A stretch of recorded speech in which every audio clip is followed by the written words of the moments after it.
जो है प्रभु के उस वचन को लेके आपके बीच में आने पाया हूँ। तो प्रभु का धन्यवाद हो कि प्रभु ने बचाया है, प्रभु ने संभाला है और ये मौका दिया कि मैं आपके सामने प्रभु के उस वचन को, सुंदर वचन को फिर से एक बार लेके आने पाया हूँ।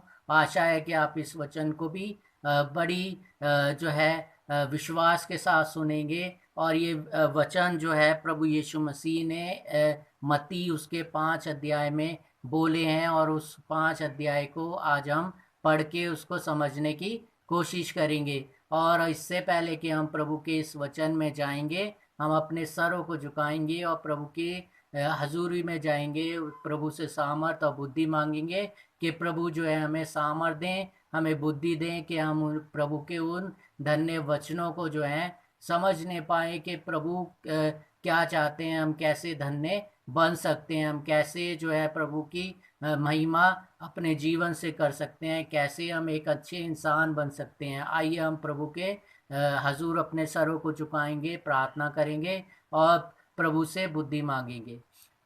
प्रभु जी, धन्यवाद के साथ हम आपके पास आते हैं। प्रभु जी, आप अच्छे हैं। प्रभु यीशु मसीह, आप भले हैं। प्रभु यीशु मसीह, आपके प्रेम, आपके दया, आपकी करुणा के लिए एक बार फिर हम प्रभु आपको धन्यवाद देना चाहते हैं। प्रभु, इस समय के लिए आपका धन्यवाद देना चाहते हैं प्रभु जी कि आपने बहुत समय के बाद ये मौका दिया कि खुदावन हम आपके उस वचन को सुन सके, समझ सके, जान सके, जो प्रभु जी आपने आज से बहुत वर्षों पहले जब प्रभु जी आप इस पृथ्वी पे आए थे प्रभु, तब खुदावन आपने अपने चेलों को और उन बड़ी भीड़ों को खुदावन वो वचन, पहाड़ी उपदेश खुदावन दिए थे कि हम धन्य कैसे बन सकते हैं, हम एक अच्छे इंसान कैसे बन सकते हैं, और हम खुदावन अपने जीवन में आपकी महिमा कैसे कर सकते हैं। वो खुदावन अपने वचन अपने चेलों को, वहाँ के लोगों को दिया था प्रभु जी। आज भी खुदावन आप ये वचन खुदावन हमारे बीच में लेके आए हैं प्रभु।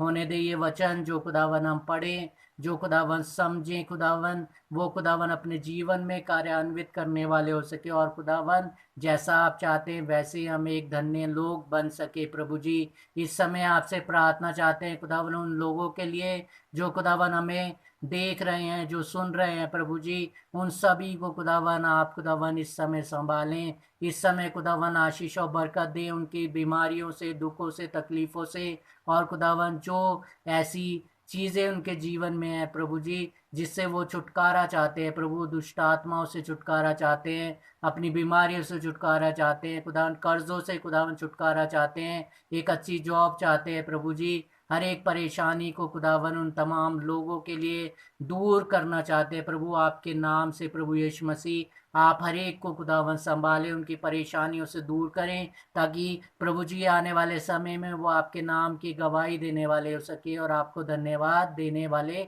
होने वाले हो सके प्रभु जी। हम सभी को अपनी बुद्धि, अपनी सामर्थ्य दें कि प्रभु जी हम आपके उस वचन को सिर्फ सुनने वाले ना हो, परंतु प्रभु जी समझने वाले हो सकें और अपने जीवन से आपकी महिमा देने वाले हो सके प्रभु जी।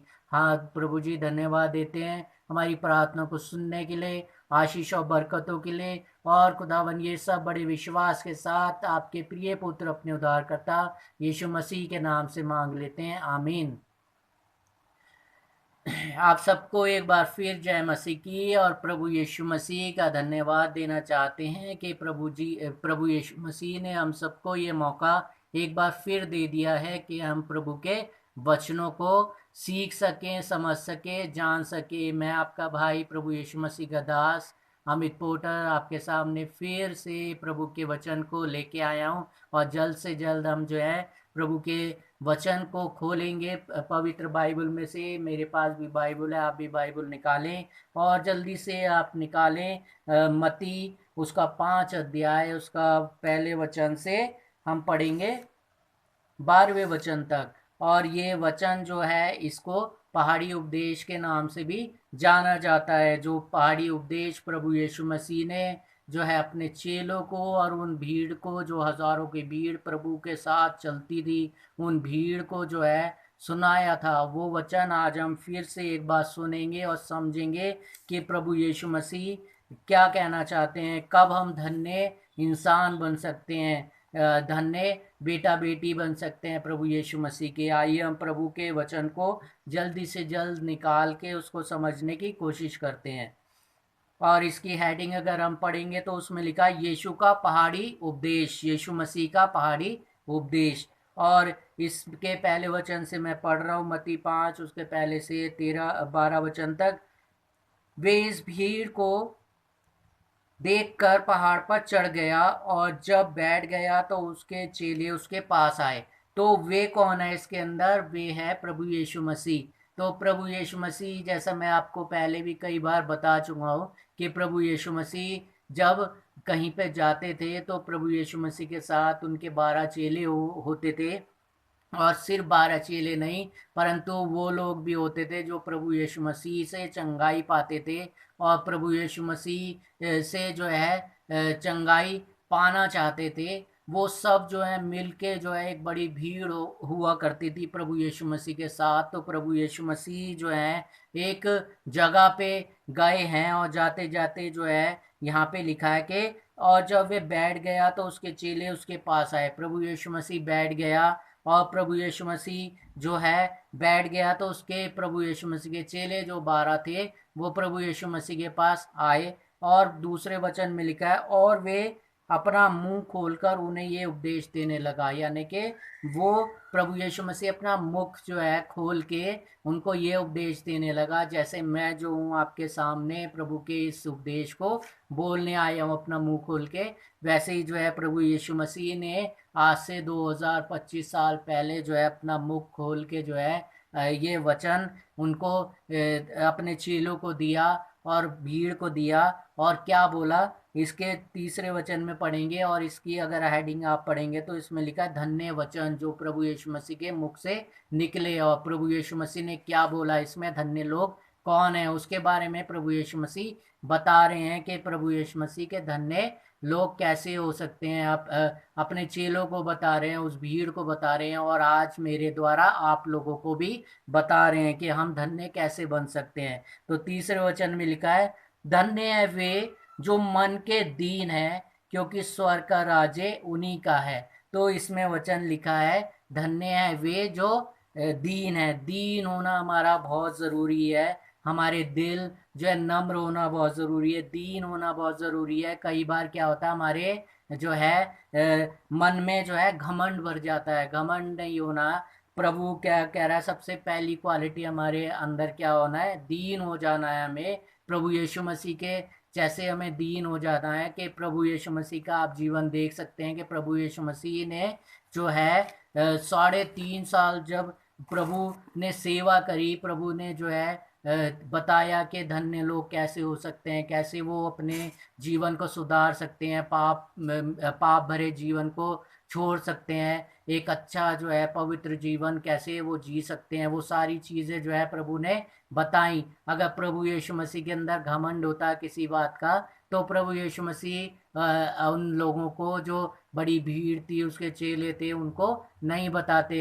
उनके अंदर ये घमंड रहता कि मैं अच्छा हूँ तो और कोई अच्छा नहीं होना चाहिए। लेकिन प्रभु का वचन क्या बता रहे हैं कि धन्य वे लोग हैं जो मन के दीन हैं, जो नम्र हैं, जिनके अंदर घमंड नहीं है किसी प्रकार का, वो धन्य है, वो लोग धन्य है। और फिर इसमें बी पार्ट में क्या लिखा है, क्योंकि स्वर्ग का राज्य उन्हीं का है। तो प्रभु यीशु मसीह बता रहे हैं कि हमारे अंदर अगर घमंड है, हमारा जो जीवन में घमंड है किसी भी प्रकार का, तो हम जो है धन्य नहीं है। और अगर हम दीन हैं, नम्र हैं, हम घमंडी नहीं है, किसी भी प्रकार का हमारे अंदर घमंड नहीं है, तो प्रभु साफ बता रहे हैं क्योंकि स्वर्ग का राज्य उन्हीं का है, यानी कि उन्हीं का है, उनसे कोई छीनेगा नहीं। अगर हमारे अंदर दीनता है और हमारे अंदर नम्रता है, घमंड नहीं है, तो हमसे कोई भी जो है वो स्वर्ग का राज्य को छीनेगा नहीं, वो हमें मिल जाएगा। और दूसरी क्वालिटी क्या होनी चाहिए हमारे अंदर,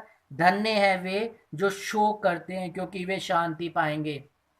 तो धन्य है वे जो शोक करते हैं। हमारे जीवन में किसी भी प्रकार का शोक है, चाहे हमारे घरेलू झगड़े हैं, प्रॉपर्टी का झगड़ा है, किसी भी प्रकार का जो है हम कलेश भोग रहे हैं, या हमारे घर में जो है आर्थिक समस्या है, खाने पीने की समस्या है, किसी भी प्रकार का हम कलेश जो अपने जीवन में जो है भोग रहे हैं या हमारे जीवन में चल रहा है, तो प्रभु क्या कह रहे हैं कि या ये मान लीजिए कि हमारे जीवन में कोई बीमारी चल रही है, किसी भी प्रकार का दुख चल रहा है, तो इसमें क्या लिखा है, धन्य है वे जो शोक करते हैं क्योंकि वे शांति पाएंगे। अगर हमारे जीवन में किसी भी प्रकार का भी शोक चल रहा है, तो प्रभु यीशु मसीह हमें बता रहे हैं हम धन्य हैं क्योंकि हम शांति पाएंगे। तो उन दुखों में से, उन तकलीफ़ों से, परेशानियों से, बीमारियों से, झगड़ों से, हर एक चीज़ की शोक से हमें जो है प्रभु यीशु मसीह बाहर निकाल लेंगे और हमें शांति दे देंगे, क्योंकि प्रभु यीशु मसीह क्या है,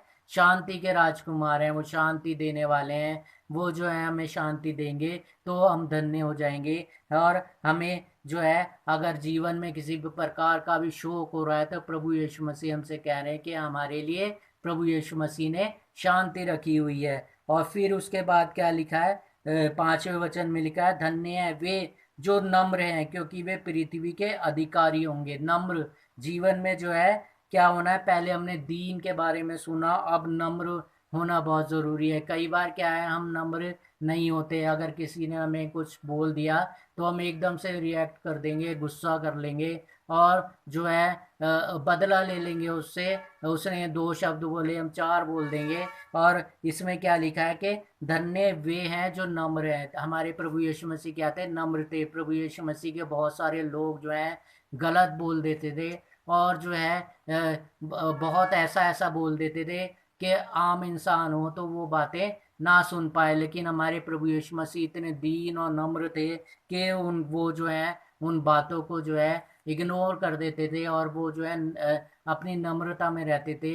वो बदला नहीं लेते थे प्रभु यीशु मसीह। और वो ही चीज़ जो है वो हमसे भी चाहते हैं कि हम भी जो है नम्र बने। तो धन्य हम तब हैं जब हमारे अंदर नम्रता है। अगर हमारे अंदर नम्रता नहीं है, हम गुस्से में, क्रोध में आके जो है एकदम से बदला ले लेते हैं, तो हम धन्य नहीं है। हमें धन्य होना है तो हमारे जीवन में नम्रता होनी बहुत ज़रूरी है। और फिर 6ठे वचन में लिखा है, धन्य है वे जो धार्मिकता के भूखे और प्यासे हैं क्योंकि वे तृप्त किए जाएंगे। अगर हम धन्य होना चाहते हैं तो हमें अपनी धार्मिकता के भूखे और प्यासे होना है। धार्मिकता की भूख और प्यास हमारी कैसे मिटेगी, जब हम इस पवित्र वचन को, पवित्र बाइबल को क्या करेंगे, पढ़ेंगे और इसको समझेंगे। जब अजीज़ों कई बार जो है हम पवित्र वचन को पढ़ते हैं और जो है कई जो है प्रचारक ऐसे भी बोलते हैं कि जो है आप जो है वचन पढ़ो, लेकिन कई बार हम समझ में गलती कर देते हैं। प्रभु के वचन में लिखा है कि मैं आत्मा से भी जो है गाऊंगा और जो है शरीर से भी गाऊंगा, या परमेश्वर की महिमा जो है मैं आत्मा से भी करूंगा और शरीर से भी करूंगा। हर एक चीज़ से जो है हमें परमेश्वर की महिमा करनी है। तो हमें क्या करना है, हमें जो है धार्मिकता के भूखे प्यासे, प्यास हमारी कैसे मिटेगी, पवित्र बाइबल से, पवित्र बाइबल के वचन से। लेकिन पवित्र बाइबल के वचन जो है हमें ऐसे नहीं पढ़ना एक नॉवल की तरह या किताब की तरह, किसी स्टोरी बुक की तरह। कभी भी आप अगर बाइबल को पढ़ेंगे तो आपको समझ में नहीं आएगा। आपको जो है समझ समझ के जो है बाइबल को पढ़ना है। जब आप बाइबल को समझ समझ के पढ़ेंगे अजीज़ों, तो जो है आपको इसमें से गुण बातें जो है समझ में आएंगी। अगर आपको कुछ भी समझने में गलती हो रही है या आपको समझ में नहीं आ रही, तो आप अपने जो है पास्टर से, अपने जो दास दासी हैं प्रभु यीशु मसीह के, उनसे जो है आप पूछ सकते हैं। वो आपको जो है इस चीज़ की जो है ज्ञान दे देंगे। लेकिन कभी भी अजीज़ों आप बाइबल को एक किताब की तरह मत पढ़ें, क्योंकि किताब की तरह जो है आप पढ़ते रहेंगे तो आपको जो है या इस वचन को आप समझ नहीं पाएंगे। क्योंकि ये वचन जो है आप जो है एक चैप्टर रोज़ पढ़ें, लेकिन उसको समझ के पढ़ें कि उसमें मतलब क्या है, प्रभु आपको समझाना क्या चाहते हैं। तो धन्य हम क्या बनेंगे, धन्य है वे जो धार्मिकता के भूखे और प्यासे हैं। तो हमें जो है धार्मिकता के भूखे, अगर हम भूखे और प्यासे हैं तो जो है धन्य हम हो जाएंगे। लेकिन अगर हम धार्मिकता के भूखे प्यासे नहीं होंगे, या हम प्रभु के वचनों को नहीं पढ़ेंगे, या पढ़ेंगे तो रट्टे मार के पढ़ेंगे कि हम जो है आज जो है पूरी बाइबल शाम तक पढ़ लेंगे, सुबह पढ़ना शुरू करा शाम तक हम ख़त्म कर देंगे, तो आप अजीज़ों कुछ भी इसमें से समझ नहीं पाएंगे। आपको धीरे धीरे जो है समझ समझ के पढ़ना है, और जहाँ जहाँ आपको मुश्किल लगे वो आपके अपने जो है किसी भाई या बहन से जिसको प्रभु के वचन का ज्ञान हो, या प्रभु के दास हो, उनको प्रभु के ज्ञान होता है, आप उनसे पूछ सकते हैं, समझ सकते हैं, तभी जो है आप जो है प्रभु के वचनों को समझ सकेंगे, और जो है प्रभु के धर्म के, धार्मिकता के भूखे और प्यासे जब आप दिखाएंगे तो ही आप जो है तृप्त किए जाएंगे। प्रभु आपको बुद्धि देने लगेंगे, जो है प्रभु जब बुद्धि देंगे तो आपको बहुत अच्छा लगेगा कि आपको वचन अब समझ में आने लगे हैं। और फिर उसके बाद हम पढ़ते हैं जिसमें 7वें वचन में कि और क्या धन्य है लोग, कौन से धन्य है? धन्य है वे जिनके मन शुद्ध हैं, क्योंकि वे परमेश्वर को देखेंगे। तो धन्य है वे जिनके मन शुद्ध हैं। तो अजीजों, हमारा मन भी शुद्ध बहुत होना ज़रूरी है। कई बार क्या होता है, हमारे मन में कुछ और होता है, हम जुबान से कुछ और बोलते हैं। जुबान से हम बोलेंगे लोगों की भलाई, लोगों के सामने ये बोलेंगे कि ये दिखाने की कोशिश करेंगे कि हम तुम्हारी भलाई कर रहे हैं, या हम तुम्हारे लिए अच्छा सोच रहे हैं, और तुम्हारा ये अच्छा काम हो जाएगा, ये जो है तुम्हें आशीष, ये चीज़ें तुम्हें मिल जाएंगी, और मन में हमारे जो है उनके लिए कुछ प्लानिंग होगी गलत, और हम ये सोच के करेंगे कि अभी जो है ये हमारी बातों में फंस जाएगा, बाद में जो है हम इसको अच्छे से फंसा लेंगे। तो प्रभु के वचन क्या कह रहा है कि जिनके मन शुद्ध है वे धन्य है। तो हमारा मन जो है, हम अगर हमारे मन शुद्ध है तो हम धन्य होंगे। मन में अगर हमारे छल कपट होगा किसी के प्रति, और हम उस छल कपट को छुपा के जो है लोगों के सामने जो है अच्छे बनने की कोशिश करेंगे, तो हम धन्य नहीं है। तो प्रभु हमसे कह रहा है कि हमारा मन जो है शुद्ध होना चाहिए, तब हम जो है धन्य रहेंगे। हमें जो है किसी को फंसाने के लिए मीठी मीठी बातें नहीं बोलनी है। हमें जो है धन्य हम तब होंगे जब हमारा मन भी जो है शुद्ध होगा, मन भी अच्छा होगा, और हम अच्छी जो है दूसरे की मदद करना चाहेंगे अच्छे मन से, तभी जो है हम धन्य कहे जाएंगे। प्रभु के वचन में है, बेशक हमें जो है लोग हमारे मन को नहीं जान पाते कि हमारे मन में छल कपट है, लेकिन परमेश्वर ज़रूर जानता है। तो अजीज़ों, हमारे मन में जो है छल कपट या अशुद्धता नहीं होनी चाहिए, परंतु हमारे मन शुद्ध होने चाहिए, क्योंकि प्रभु के वचन में लिखा है धन्य वे हैं जो मन के शुद्ध हैं। और फिर उसके बाद पवित्र वचन में हम पढ़ेंगे, हाँ, इसमें तो बड़ी आशीष भी है। 8वें वचन में बी पार्ट में लिखा है क्योंकि वे परमेश्वर को देखेंगे। अगर हमारे मन शुद्ध है ना, तो हम परमेश्वर को देखेंगे, अपनी आंखों से देखेंगे। लेकिन अगर हमारे मन में छल कपट है, हम जो है धोखा देने वाले हैं, ऊपर से तो हम अच्छे दिखा रहे हैं कि हम जो है इसकी भलाई कर रहे हैं, लेकिन दिल में हमारे छल कपट है उसके लिए, तो फिर क्या होगा, हम परमेश्वर को कभी भी नहीं देखेंगे, ना इस जीवन में देखेंगे, ना इस जीवन के बाद देख पाएंगे। प्रभु के वचन में लिखा है कि जिनके मन शुद्ध हैं वो परमेश्वर को देखेंगे। तो हम अजीज़ों, हमारा मन जो है शुद्ध होना चाहिए अगर हम परमेश्वर को देखना चाहते हैं। हमारे मन को हम ऐसे नहीं रखना कि अंदर छल कपट है, ऊपर हम दिखा रहे हैं हम बहुत अच्छे व्यक्ति हैं। और फिर 9वें वचन में हम पढ़ेंगे, उसमें लिखा है धन्य है वे जो मेल कराने वाले हैं, क्योंकि वे परमेश्वर के पुत्र कहलाएंगे। तो अजीज़ों, इस वचन का कई बार लोग जो है दुरुपयोग भी करते हैं, और जो है वो जो है अपनी चालाकियों के लिए जो है मिलन भी कराना चाहते हैं, ताकि ये मिलन हो जाए और इससे जो है हमें बाद में फ़ायदा हो जाए। तो कई होते हैं अजीज़ों, लेकिन पवित्र वचन में लिखा है कि धन्य है वे जो मेल कराने वाले हैं, क्योंकि वो परमेश्वर के पुत्र कहलाएंगे। तो अजीज़ों, अगर इसमें आप ऐसे समझ सकते हैं कि मेल कराने वाले मतलब, मान लीजिए कि अगर दो पक्षों में आपस में लड़ाई हो रही हो, और जो है किसी बात पे जो है वो लड़ रहे हो आपस में, तो क्या करना है, करना है, मेल कराना है उसको उनका। और अगर कोई बात गलत है तो उस बात की जो है जांच पड़ताल करनी है, उसको देखना है कि कौन व्यक्ति गलत है, उस बारे में जो है उनको बताना है कि यहाँ पे ये इस बात की गलती हुई है, इस वजह से जो है ये प्रॉब्लम तुम्हारे बीच में आई है। तो उस वजह से जो है अगर प्रॉब्लम जानबूझ के की गई है तो वो बात अलग है, लेकिन अगर गलती से वो गलत हो गया है तो उसको दूर कराने वाले धन्य हैं। लेकिन अगर जानबूझ के, कई लोग होते हैं ना जानबूझ के जो है किसी और परिवार में जो है कुछ फूट करा देते हैं या कुछ गलत कर देते हैं, या ये मान लीजिए धन दौलत का उनको लोभ होता है, लालच होता है कि इनके पास इतनी धन है, इन पे इतनी प्रॉपर्टी है, तो वो जो है क्या करते हैं, गलत कर लेते हैं, गलत कर देते हैं उन लोगों के साथ, और वो प्रॉपर्टी का जो है खुद उपयोग करना चाहते हैं और गलत जो है उनके जीवन में ऐसा कर देते हैं जिस वजह से वो जो है प्रॉपर्टी उनके नाम हो जाए। और ऐसे लोग जो हैं धन्य नहीं हैं जो दूसरों की प्रॉपर्टी पे, किसी भी चीज़ पे नज़र रखते हैं। और तो ऐसे लोगों को जो है, ऐसे लोगों के साथ मेल मिलाप भी नहीं करना है जो किसी चीज़ के लालची हैं। धन्य वे लोग हैं जो मेल कराने वाले हैं, जिनसे अनजाने में कोई गलती हो गई है, अनजाने में कोई ऐसी बात हो गई है, तो जो है उनका उनका मेल जो है दूसरे पक्ष के साथ करने के लिए अगर कोई करवाता है तो ठीक है।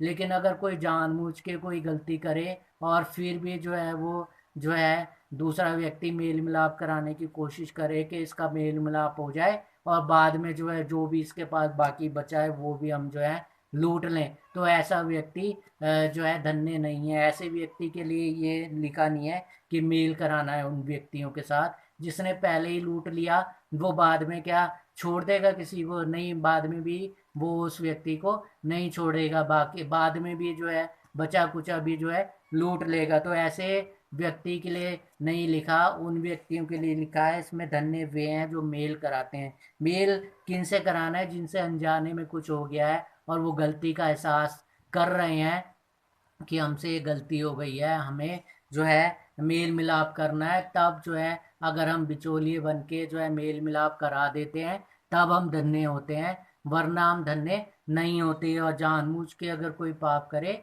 या कुछ गलत कर दे किसी व्यक्ति के साथ और फिर जो है मेल मिलाप करने की कोशिश करे कि इसके पास जो बचा कुचा बचा है वो भी जो है मैं इससे लूट लूंगा, इस जो है सोच के साथ अगर मेल मिलाप दोबारा वो करना चाहे तो ऐसे व्यक्ति के साथ मेल मिलाप नहीं करना। ये उस व्यक्ति के बारे में है जिसने अनजाने में कोई किसी व्यक्ति के साथ कुछ गलत कर दिया और वो पछता रहा है वो गलत गलती करने के बाद। तो उस व्यक्ति के साथ हमें जो है मेल मिलाप कर लेना है। और उस व्यक्ति के पक्ष में अगर हमसे कोई कहे कि वो व्यक्ति हमसे मेल मिलाप करना चाहता है, वो अपनी गलती का एहसास कर रहा है कि उसने गलत किया है, तब हम जो है उससे मेल मिलाप कर सकते हैं। अगर वो व्यक्ति मेल मिलाप का इसलिए करना चाहता है कि वो बचा कुचा भी जो है लूट ले उस व्यक्ति से जो उनके पास बचा है, तो ऐसे व्यक्ति के साथ आप कभी भी मेल मिलाप ना करें। तो आज के वचन में जो है हम आगे पढ़ेंगे, उसमें क्या लिखा है। 10वें वचन में हम एक बार पढ़ेंगे। इसमें लिखा, धन्य है वे जो धार्मिकता के कारण सताए जाते हैं, क्योंकि स्वर्ग का राज्य उन्हीं का है। तो अजीजों, इसमें क्या लिखा? धार्मिकता के कारण सताए जाते हैं वे धन्य हैं। तो इसका मतलब ये नहीं है इस वचन का कि धार्मिकता के कारण लिखा हुआ है कि हम सताए जा रहे हैं, तो जो है हमें जो है अपने को सताने देना है किसी को। प्रभु का वचन हमें बताता है, प्रभु के वचन अगर आप पढ़ेंगे तो हर एक दिन के लिए प्रभु का वचन हमें ये बताता है, मत डर, मैं तुम्हारे साथ हूँ। अगर जो है आप प्रभु के काम कर रहे हैं, अच्छे से कर रहे हैं, कोई गलत काम नहीं कर रहे हैं किसी के साथ, कोई जो है आप पाप में काम नहीं कर रहे हैं अपने जीवन में, ऐसा नहीं कर रहे हैं जिससे परमेश्वर की जो है परमेश्वर को महिमा ना मिले। अगर आप ऐसा काम कर रहे हैं जिससे परमेश्वर की जो है बेइज्जती हो, तो जो है आप जो है क्या करें, तो आप जो है परमेश्वर को, अगर आपके जीवन से महिमा नहीं मिल रही है, आप गलत काम कर रहे हैं, तो जो है आप जो है बदला जो है, इसमें क्या लिखा है, धन्य है वे जो धार्मिकता के कारण सताए जाते हैं। यानी कि अगर आप जो है गलत नहीं कर रहे हैं फिर भी जो है आपको लोग सता रहे हैं तो आपको डरना नहीं है। प्रभु के वचन में लिखा है 365-66 बार प्रभु के वचन में, मत डर मैं तुम्हारे साथ हूँ। परमेश्वर अगर आपके साथ है तो आपको अजीजों किसी से नहीं डरना, अन्य जातियों से नहीं डरना। आप अगर प्रभु के वचन में चल रहे हैं, सच्चे अच्छे काम कर रहे हैं, प्रभु को भावता हुआ जीवन जी रहे हैं, तो आपको किसी से नहीं डरना है। अगर आप जो है अच्छे काम करने के बाद भी आपको कोई सता रहा है, आपको नहीं डरना है। अगर आप जो है अच्छे काम नहीं कर रहे हैं अपने जीवन में और बुरे काम कर रहे हैं, प्रभु के वचन को जो है समझा रहे हैं, लेकिन आप जो है गलत काम भी कर रहे हैं अपने जीवन में, पाप में काम भी कर रहे हैं, तब आपको जो है लोगों से, अन्य जातियों से डरने की ज़रूरत है। लेकिन अगर आप प्रभु के भय में अपने जीवन को चला रहे हैं, प्रभु के वचन के अनुसार अपने जीवन को जी रहे हैं, तो जो है आपको किसी से डरने की ज़रूरत नहीं है। प्रभु के वचन में क्या लिखा है कि हमें जो है धन्य है वे जो धार्मिकता के कारण सताए जाते हैं। अगर आप धार्मिकता के कारण सताए जा रहे हैं, आप अच्छे काम कर रहे हैं फिर भी आपको लोग बुरा बोल रहे हैं, तो आप धन्य हैं। लेकिन इसका मतलब ये नहीं है कि आपको किसी से डरना है। किसी का जो है कोई आपको सता रहा है तो आप बिल्कुल डर के बैठ जाओ। आप जो है जो है उनका जवाब नहीं दो, आप उनको पवित्र वचन में से जवाब दे सकते हैं। आपको डरना नहीं है। आपको जो है प्रभु के वचन को उस समय आपको बताना है कि जो आपको धार्मिकता के कारण सता रहे हैं आपको लोग, उनको आपको बताना है कि प्रभु के वचन में ये लिखा है। आपको डरना किसी से भी नहीं है, क्योंकि प्रभु परमेश्वर आपके साथ हैं। और फिर हम आखिरी के वचनों में देखेंगे 12वें और 11वें और 12वें में वचन में क्या लिखा है। धन्य हो तुम जब मनुष्य मेरे कारण तुम्हारी निंदा करें और सताया झूठ बोल बोलकर तुम्हारे विरोध में सब प्रकार की बुरी बातें कहें। तो अजीजों, आपने देखा होगा कि आपके प्रभु के दासों को या जो है प्रभु के विश्वासियों को, प्रभु यीशु मसीह के विश्वासियों को, दासों को जो है सताया जा रहा है, परेशान किया जा रहा है। और जो है मनुष्य गलत गलत बातें बोल के उनको परेशान कर रहे हैं, उनकी निंदा कर रहे हैं, उनको जो है उनकी झूठी उनके बातें बोल के जो है उनको ये बोल रहे हैं कि जो है धर्म परिवर्तन कर रहे हैं, ये कर रहे हैं, वो कर रहे हैं। ऐसे लोग जो हैं अपने धर्म के जो है, ना उनको अपने धर्म का ज्ञान है ना कुछ है। ऐसे लोग जो है अनपढ़, जिनको आप बोल सकते हैं ऐसे लोग अनपढ़ हैं, जिनको जो है अपनी धर्म का भी ज्ञान नहीं है। और जो है वो जो है ना स्कूल में गए हैं, ना उनको वचन का, अपने धर्म की, धर्म शास्त्रों का कुछ पता है, ना ज्ञान है, ना उनको समझ है किसी प्रकार की। लेकिन उनको एक आदत है कि दूसरे धर्म के लोगों में जो है, मसीह लोगों में जो है जो है गलत जो है बातों को निकालना है। और जो है उनको जो है खुद तो कुछ करना नहीं है, लेकिन जो है अच्छी बातें अगर आप किसी को बताते हैं तो वो जो है दोष लगाने के लिए खड़े हो जाते हैं। पवित्र वचन में जो है हम क्या पढ़ रहे हैं कि धन्य हो तुम जब मनुष्य मेरे कारण तुम्हारी निंदा करें। तो हमारी निंदा करें तो हमें घबराना नहीं है, हमें डरना नहीं है। निंदा करें या सताएं या झूठ बोले हमारे प्रति, लेकिन इसका मतलब ये भी नहीं है कि आपको डर के रह जाना। आपको अपनी बात जो है अन्य जातीय लोगों को बतानी है कि प्रभु के वचन में जो है हमें कोई भी गलत बात बताई नहीं जाती, या हम किसी को कोई गलत बात जो है सिखाते नहीं हैं, बताते नहीं हैं। और जो है आपको उस समय जो है पवित्र बाइबल में से खोल खोल के वचन जो है उनको बताने हैं। क्योंकि वो लोग जो है ना, जो अन्य जाति लोग हैं, जो पवित्र भवन में प्रभु के चर्चों में जो है घुस के जो है गुंडागर्दी करते हैं, उनको अपने धर्म का भी बिल्कुल भी ज्ञान नहीं है। अगर आप उसी समय उन लोगों से उनके धर्म के बारे में एक भी जो है श्लोक पूछ लोगे, तो वो जो है एक भी श्लोक जो है आपको नहीं बता पाएंगे। क्योंकि क्यों नहीं बता पाएंगे? उनके मन में जो है गुंडागर्दी है, उनको जो है गुंडागर्दी करके दिखानी है। परमेश्वर के भवन में जाके, चर्चों में घुस के जो है उनको गुंडागर्दी दिखानी है। तो ऐसे लोगों से आपको डरने की बिल्कुल भी ज़रूरत नहीं है। आप पवित्र वचन में से जो है उनको एकदम जवाब दे सकते हैं। पवित्र वचन हमें डरने की, भय का आत्मा नहीं देता। पवित्र वचन हमें बताता है, बाइबल बताती है, प्रभु ने हमें भय का आत्मा नहीं दिया। 365-66 बार हर एक साल में 366 दिन होते हैं, 65 दिन होते हैं, और एक लीप ईयर हो तो 66 हो जाते हैं। लेकिन 366 बार प्रभु के वचन में प्रभु यीशु मसीह ने, प्रभु परमेश्वर ने हमें क्या बोला है कि मत डर, मैं तुम्हारे साथ हूँ। तो जब परमेश्वर आपके साथ है, आप किसी भी इंसान से, किसी भी व्यक्ति से आपको डरने की ज़रूरत नहीं है। आप पवित्र वचन आपके पास है, आप पवित्र वचन में से उनको बता सकते हैं कि आप पवित्र वचन में से क्या उनको बताते हैं। तो आखिरी वचन हम पढ़ेंगे, 12वें वचन में लिखा है, तब आनंदित और मगन होना, क्योंकि तुम्हारे लिए स्वर्ग में बड़ा फल है, इसलिए कि उन्होंने उन भविष्यवक्ताओं को जो तुमसे पहले थे इसी रीति से सताया था। तो पवित्र वचन में क्या लिखा है आखिरी के वचन में, तब आपको डरना नहीं है, आपको आनंदित होना है कि प्रभु के वचन के अनुसार आपके जीवन में हो रहा है। जैसे पहले भविष्यवक्ता थे, पहले हमसे पहले आए हुए भविष्यवक्ता थे, जितने भी नबी थे प्रभु यीशु मसीह के, उनको भी जो है सताया गया था, उनको भी जो है मारा गया था, उनको भी जो है परेशान किया गया था। हमारे प्रभु यीशु मसीह को आप देख सकते हैं, उनको जो है जब वो सच्चाई के रास्ते पे चल रहे थे, लोगों को जो है चंगाइयाँ दे रहे थे, लोगों को अच्छा जीवन जीने के लिए बोल रहे थे, पाप से दूर रहने को बोल रहे थे, व्यभिचार से दूर रहने को बोल रहे थे, जब वो अच्छे जीवन को जी रहे थे, तब उनको सूली पे चढ़ा दिया गया था। तो हमारे साथ क्या कुछ नहीं होगा।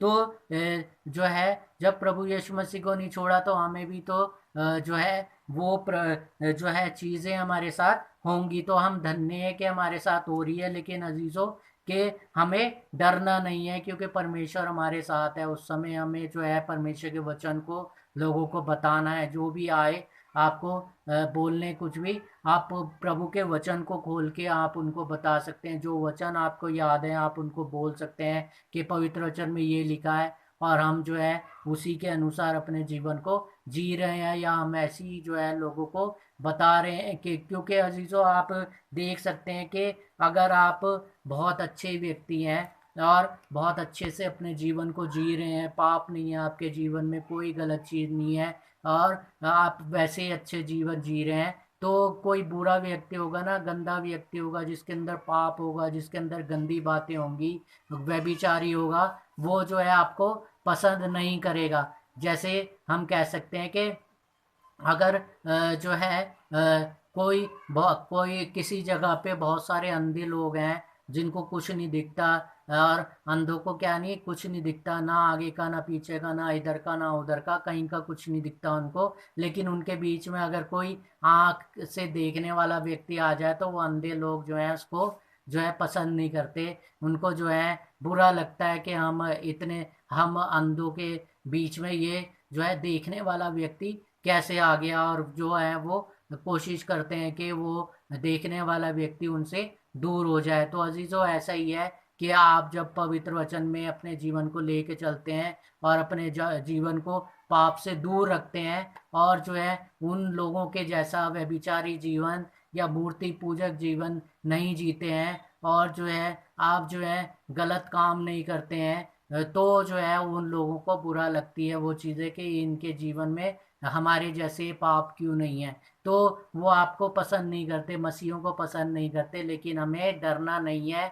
एक बार फिर मैं आपको बोलूँगा, पवित्र वचन में अजीज़ों, बाइबल में जो है परमेश्वर प्रभु यीशु मसीह हमसे क्या कहता है, 366 बार बोलता है, मत डर, मैं तुम्हारे साथ हूँ। प्रभु यीशु मसीह, प्रभु परमेश्वर हमेशा हमारे साथ है, प्रकट रूप में बेशक ना हो, लेकिन जो है आत्मिक रूप में अपने स्वर्गदूतों के साथ जो है हमारे साथ हैं वो। तो हमें हमेशा जो है प्रभु यीशु मसीह पे विश्वास रखना है, और किसी से डरना नहीं है। प्रभु यीशु मसीह आप सबको आशीष दे, आप सबको बरकत दे, आप सबको संभाले।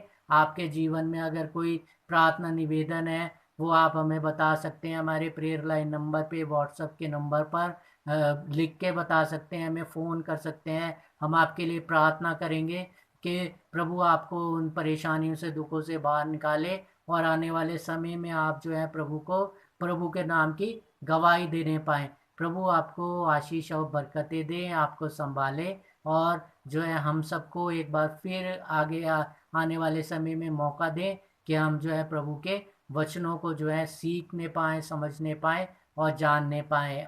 प्रभु आप सबको आशीष और बरकत दे। सबको जय मसीह की।